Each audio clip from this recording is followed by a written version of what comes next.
Very warm greetings to all of you who are part of this conference.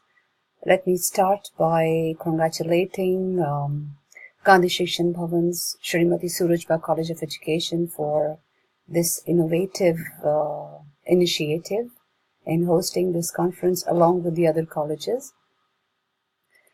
I'll begin by introducing myself. My name is Nisha Khan Malik and I teach at Bahrain Teachers College in University of Bahrain, which is in the Kingdom of Bahrain. In this video, I'm going to be sharing one of my most used innovative strategies, although I use it in a variety of ways and I use it with different levels of my students at the higher education. This strategy is something not very unfamiliar to you because it's used in many collaborative teaching methods. It's called a jigsaw strategy, and what you do in this is you divide the students in groups of 5 or 6 depending on how many numbers you have.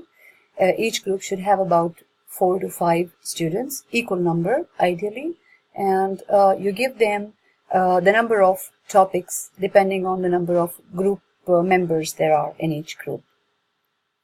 So, and you give each set of students similar 4 or 5 topics. So each group has 4 or 5 students and they have 4 or 5 topics. And the same pattern is in all the groups within the same class. And now you give them in the first phase of this activity, you give them time to individually study their topic and think of how they would explain that topic to their group members. And they need to connect with their previous knowledge. They need to explore and understand the content that you've given them. And if it's up to the teacher if you want to give them any resource that they can refer to. For example, if they can go online and find more information, or you want to give them any other materials to supplement their content that they're going to focus on. That's up to you. So that's in the first phase. In the second phase, now these groups are called home groups. In the second phase, you regroup all the groups and they will form the expert groups. And in this, you have students who share the similar topic. Like suppose you gave 5 topics. So all the students with topic 1, they make one group, and all the students with topic 2, they make one group.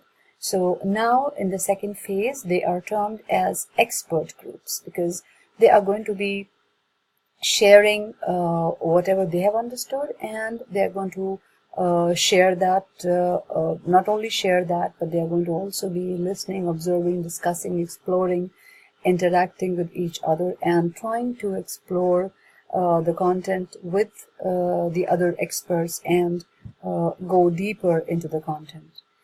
Then we go back to, they make notes, on their discussion. We go on to the third phase, and this phase is going to take them back to the home groups. And now they take turns in talking about their topic and explaining their topic to the whole group. They can answer their questions, of course, and they are going to be sharing with them what their topic is about. And they will take notes from all the other group members who have been who have become expert by this time on their topic. And this is how they learn and they discuss, they teach each other, and they also get a deeper understanding of the content. So why I like this strategy is because it involves everyone in the whole class. There is nobody who is left to be off task. Even the ones who shy from speaking or participating, they tend to participate, because they know that they have a share of responsibility to listen carefully and take the information back to their group, because they'll be explaining something to them. So that is the number one reason why I like this activity very much. Plus, it is a very good mix of individual work as well as a group work. So that's the reason why I like it very much. Now, how I use it differently is, let me just show you first a quick a preview of how the grouping is done. I think you have an idea of this already. If I can just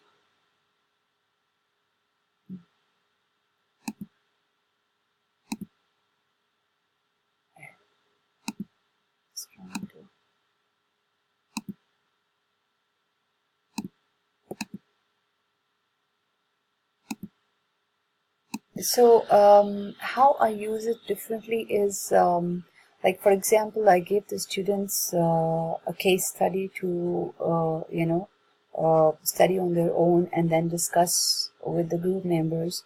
So I selected 5 case studies, and I had students with 5 group members in each, and each of them were given a different case study to read on their own. And I gave them a handout on which there was an outline on what is the case about, where is the problem, and what are your suggestions to resolve this problem. So they spend some time in the phase 1 to study the problem and explore and find out solutions. And then in stage 2, or phase 2, they form expert groups, and there each one is discussing the same case, and they try to discuss the problem, the issues, the solutions. In phase 3, they go back to their home groups with expert knowledge on their cases, and they share their case with the other group members. And sometimes, of course, it does happen that they get different insights from the other group members on the problem that they were exploring within their cases, and also on the solutions that they have proposed. So it's a very good technique, I find, to use this jigsaw strategy in doing the case studies. Another way in which I use it quite often is like towards the end of teaching a couple of topics, I use this strategy to for formative assessment.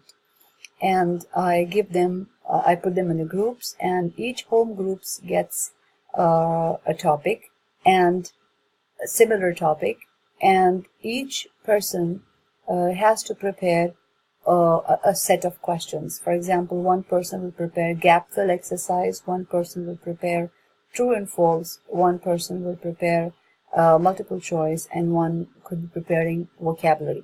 So after I distribute these topics, they have to go, and this is a very short phase 1 where I just give them the topic and I tell them to choose which of the question type they would like to prepare.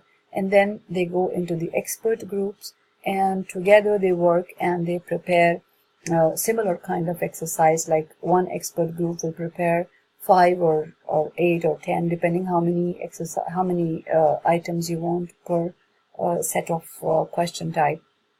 So they'll prepare that many true and false questions. Another expert group will prepare true and false. Another expert group will prepare gap fill. Another could prepare on vocabulary. And after the phase 2, they go back to, they are going phase 3, where they go back to their home groups. And now here, this is a very interesting phase in this activity, because each of them have a set of questionnaire with them, which they know the answers to, but not the other group members. So they, share the questions with the others, and everybody has to answer the questions which they have not prepared, because they know the answers to their questions already.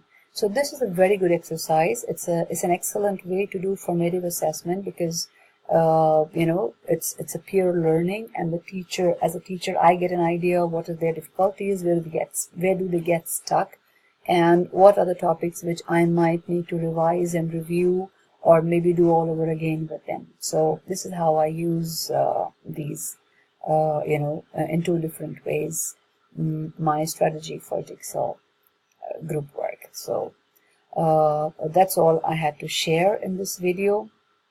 I hope you find this strategy useful, and you also try to use it in a variety of ways. Maybe you can come up with your own innovative way in which you'd like to use it. Thank you very much, and I wish you all a great success in your presentations and enjoy the conference. Thank you so much.